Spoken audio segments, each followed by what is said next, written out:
Yan, magandang umaga mga kapares, magandang tanghali kung saan man kayo naroon ngayon. Ayan, ako'y magsasalad pako.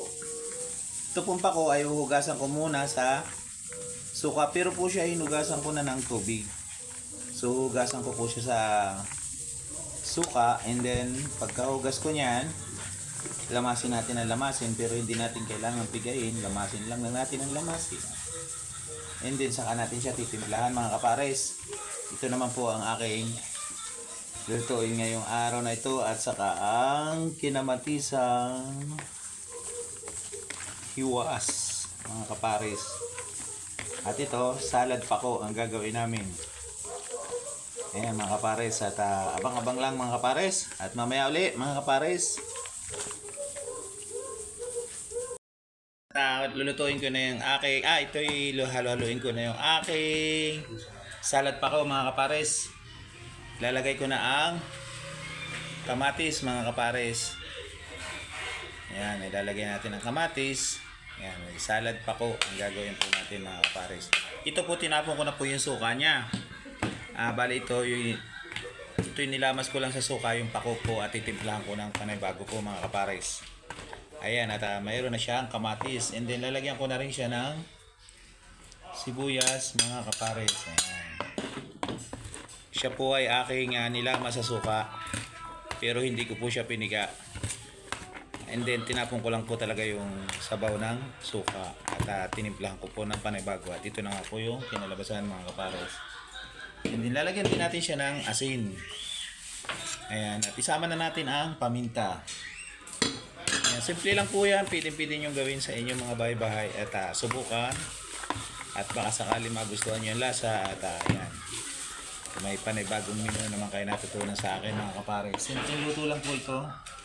Lagyan na po natin siya ng magic. Ayan, konting magic lang yan. Ayos na yan. Ayan, haluin. And then haluin mga kapares. Ganyan lang, hinalo ng hinalo. And then lalagyan natin siya ng asukal. Ayan, konting asukal lang. Ayan, haluin lang mga kapares. At mamaya ay pwede na siyang kainin. Siya po ay bago ko po nilagyan ng suka, ay akin muna siyang hinugasan ng maayos sa running water, para talagang malinis na malinis po ang ating pako. At yan po ay ang salad pako na aking gagawin ngayon mga kapares. And then lalagyan ko po siya ng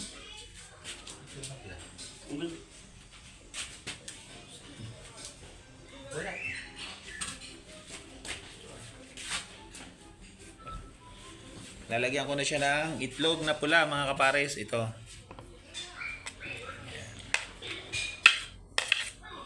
Yan. Pagkahalo-haloin ko na siya dyan mga kapares, itlog na pula yan. And then pipigaan ko na siya ng limon. Mga kapares, yan po halos luto na rin yan, at gawanan siya ay ninanong ko na sa suka, nilamas ko, and then pinatagal ko ng konti, at saka ko tinapon yung suka, at ngayon ipapatang ko siya ng lemon. Ito yung lemon, no mga kapares.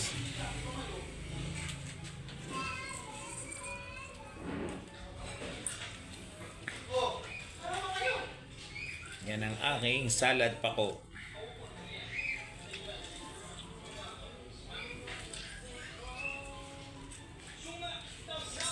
Bigay natin ang bigay maigi, at sayang ang napakamahal ng limon. Kaya lumabas na lumabas ang katas niya mga kapares. Yan. Tapos saka natin siya haluin ng maigi. Yan.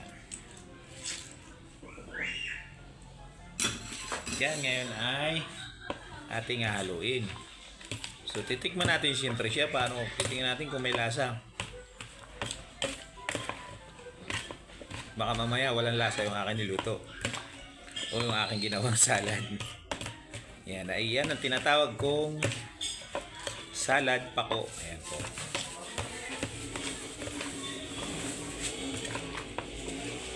Ayan.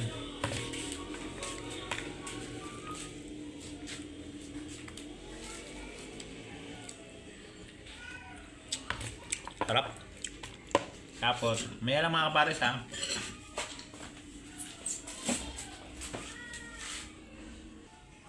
Ayan mga kapares, at ito na yung naluto ko.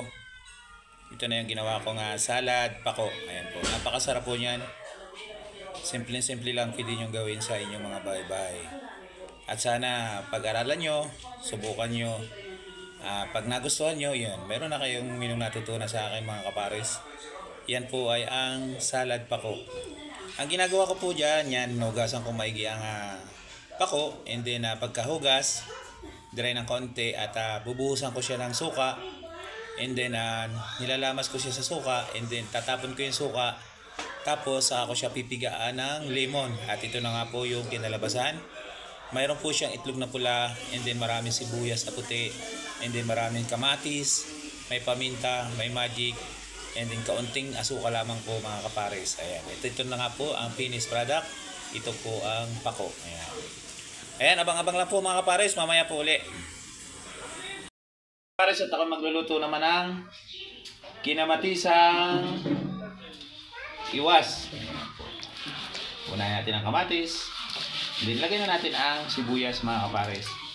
At yan naman yung kulo na. Pakukuloyin lang natin na isang kulo. And then iuhulog natin ang isda. Ayan lang po mga kapares. Maya-maya po uli. At simple luto lang yung aking lulutuin mga kapares. Ayan mga kapares, at ako maghuhulog ng isda. Nakulo na ang aking may kamatis. Yan po may luya na ha. Nalagyan ko na po ng luya yan mga kapares. Ihuhulog ko na ang isda. Ayan. Yan po ang iwas. Ayan mga kapares. Malaki ng iwas ko.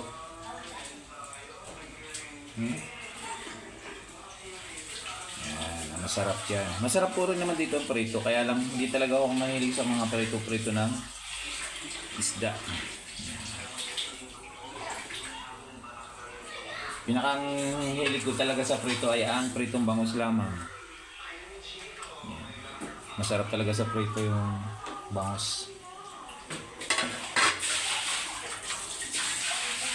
Yan mga kapares, at yan ang aking lulutuin ngayon. Ang aking kinamatisang iwas. Yan.